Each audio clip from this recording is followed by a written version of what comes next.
Kapag nasa manibela tayo, minsan hindi maiwasan ang magkalikot ng kung ano-ano, lalo na kung matsempohan mo ang nakakabagot na traffic. Baka adjust kayo ng adjust ng side mirror nyo o kaya naman inaabot ang kamay ni sweetheart. Pero malabang sa hindi, ang hilig nyong galawin talaga yung head unit ng sasakyan. Pipindot-pindutin nyo o kaya pipihitin yung dial para maghanap ng papakinggan at mapaglilibangan. Dahil high-tech na mga auto ngayon, touchscreen na ang gamit na head unit. Sa mga mamahaling sasakyan lang baka mo yan. Uy, hindi I'm Stanley Chi, your host for PhilCoach's Top 10 Affordable Cars with Touchscreen Head Unit. Get ready to receive our latest updates by liking this video and subscribing to our YouTube channel. Click nyo lang yung bell icon sa ibaba at kayo na makakauna sa mga bagong material namin. Tandaan, PhilCoach is the leading car portal in the Philippines. May kasama man kayo sa sasakyan o wala, ang sarap talagang humimas, lalo na kung makinis at walang pekas ang hahawakan mong head unit. Kayo ano naman iniisip nyo? Kaya sa mga naghahanap ng bagong sasakyan, no need nang gumastos ng matindi para lang magka-touchscreen. Mapa-music man o entertainment, just let your fingers do the talking. Sabi nga ng Yellow Pages noon. Ang tanong, may nakakaalala pa ba noon? Una sa listahan ang Suzuki Espresso sa presyong 523,000 pesos. Iisipin yung basic ang features for the price pero ito na ang pinakamurang mabibili nyo sa ngayon na may touchscreen head unit.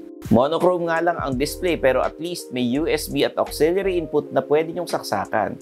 Kung ayaw nyo ng hassle ng kable, may Bluetooth rin ito.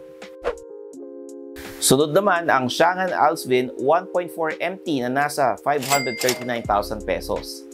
Kahit entry-level variant lang ng subcompact sedan na ito, may 7-inch touchscreen na with Bluetooth and USB interface. Actually, sulit na rin ito sa iba pang features para sa finger nyo tulad ng power slide mirrors at tire pressure monitoring. May anti-lock brakes at seatbelt reminder pa. Next, ang Honda Brio 1.2V CVT. May sticker price na 661,000 pesos. Siyempre, ipagmamalaki ng Honda Boys na 7 inches ang kanilang screen sa gitna ng dashboard. May USB na, pwede pang araw-gabi ang Bluetoothan para endless music streaming. Basta tatagal ang playlist nyo. Number 4, ang Toyota Wigo G Manual sa halagang 623,000 pesos. No problem ang paghahanap ng radio station, islide nyo lang ang daliri nyo sa smooth touchscreen surface.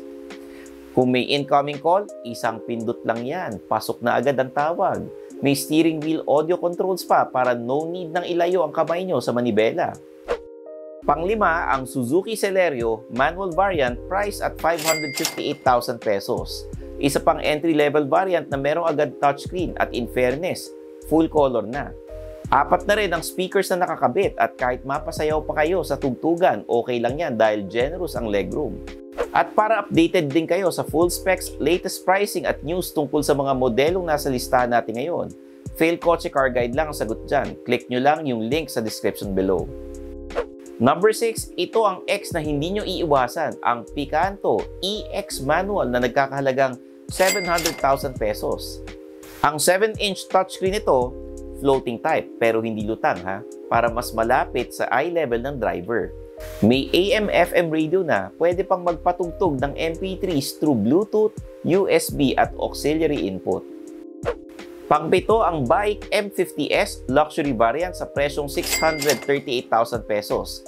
Ito na ang pinakamaraming sakay sa listahan, meaning mas marami ang mag-e-enjoy sa sounds ng touchscreen head unit nito. By the way, yun din ang pinakamalaki at 9 inches. At sabi nyo, yung mga taga-China maliliit Hindi. Eto, malaki. Hindi lang Bluetooth at USB ang connectivity options nito. Meron pang SD card slot para tuloy ang yugyugan kahit wala kayong compatible device. Number 8, ang MG5 Core Manual with a base price of 658,888. Base variant ulit, pero may 8-inch touchscreen head unit na. May Bluetooth connectivity at 2 USB ports for calls and media streaming. Take note, yung screen niya nagsisilbing monitor din para sa reverse camera. Pang-siyam sa listahan natin ang Chevrolet Spark LT Manual priced at 694,888. Ito ang matindi guys, kasi hindi lang 7 inches ang laki ng MyLink 3.4 touchscreen nito with radio tuner, Bluetooth and USB. Meron din itong Apple CarPlay at Android Auto at 6 speakers lang naman ang nakakabit para kayong nakasurround sound sa loob. Wow! Wow! Number 10, ang Suzuki Dzire GL Plus na pumapatak sa halagang 698,000 pesos. 7 inches pa rin ang color touchscreen head unit nito with Bluetooth, USB, and auxiliary input. No need for CD slot kasi pwede na pang live streaming. Ang bonus, may built-in satellite navigation na rin para wala na kayong excuse maligaw at malate. That wraps up our PhilCoche's top 10 most affordable cars with touchscreen head units. Paalala lang ha, huwag ikalikot masyado ang mga kamay habang umaandar ang sasakyan. Kung kailangan nyong i-finger ang touchscreen head unit nyo, itabi ng maayos ang auto para safe at hindi kayo distracted. This has been your host, Stanley Chi, ang senpai pagdating sa turbuhan, pushing for 300,000 PhilCoche subscribers by the end of the year. So paano ba yan? Kita-kits sa next video. Bye! Thanks for watching.